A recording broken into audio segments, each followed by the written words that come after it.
you. So one of the things I wanted to ask you is about the MCU, right? When I was looking at your Twitter, I saw that you're a big fan. You know, you're posting about there's some Doctor Strange stuff, some WandaVision, some Falcon and the Winter Soldier. And so I wanted to sort of get your views on the top 5 MCU films for you, and I want you to tell me why. Top 5? Oh man, dang, Boaz, that's tough right there. So can I give you a top 5 with no particular order? Yeah, that's fine. All right, cool. All right.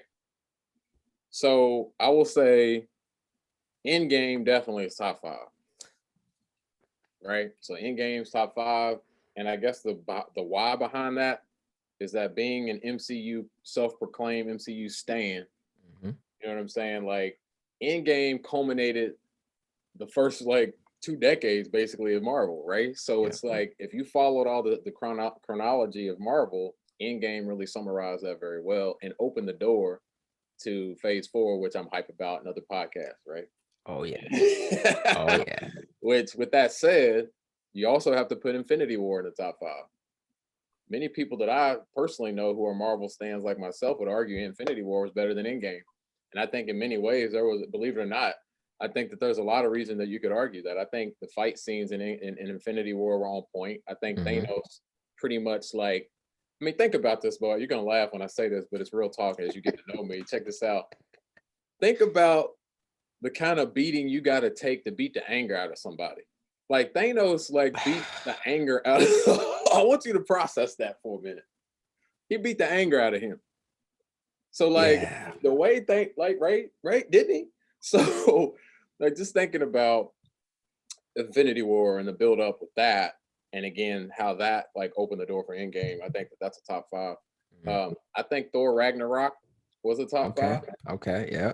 Thor Ragnarok was slept on. That's one of the best MC movies, arguably the best, honestly, just because the evolution of Thor and his character, I think, and his story arc was kind of culminating in Ragnarok. So I think that you could argue most certainly, easily, the Ragnarok's top 5. Certainly Black Panther would be top 5 for me, for a whole lot of sociocultural reasons. A whole lot of reasons, you already know. So I think the Black Panther definitely would be one. And like it really put Black America in the forefront. We came out in droves to see that.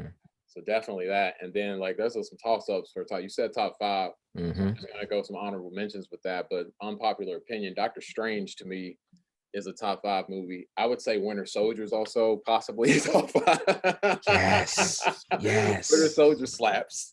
Right. And then the other movies are terrific. Don't get me wrong, but I'd say that if you force my hand, those are the ones that I would rotate. That was interesting because I mean, I was actually thinking about the question the other day. I was like, most people would go with Endgame and Infinity War, but I kind of thought if you choose Endgame, it's kind of cheating because it's like everything has led up to this moment. Right. This is the climax in a way, so this has to be amazing.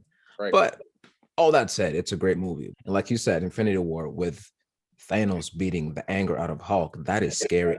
Especially the scene where what's his name? Ebony Maw was like, let him have his fun. Right. That right there. Okay.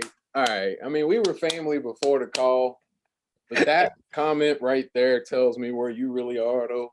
Because that's literally what I was about to say is let him have his with the hands, let him have his fun. And then the other one, Winter Soldier, that's also a movie that's just massively underrated. Totally. That movie is, first of all, the choreography, just the fight scenes is amazing. And then you have Sebastian Stan and the Soviet arm. I do not understand like how. So Winter Soldier in that movie. Yes. And then Sebastian Stan and Falcon and Winter Soldier. Facts. I don't understand. Like there's just he seems so much weaker in Falcon and Winter Soldier when nobody could deal with him in Captain America Winter Soldier. It's just I don't know. It doesn't make sense to me. I do agree with that 100%. I still don't understand that.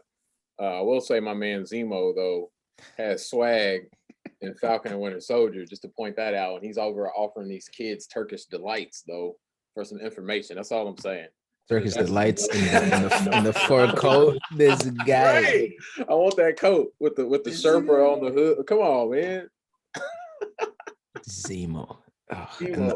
All the cars he's got and everything. Oh my God. It's just, it doesn't make any sense. Right. Zemo looks like he's in a little baby video. Like he's got 5 cars, Lambo trucks. All right, Boaz. Let me rein it back in. That's hilarious. That's hilarious.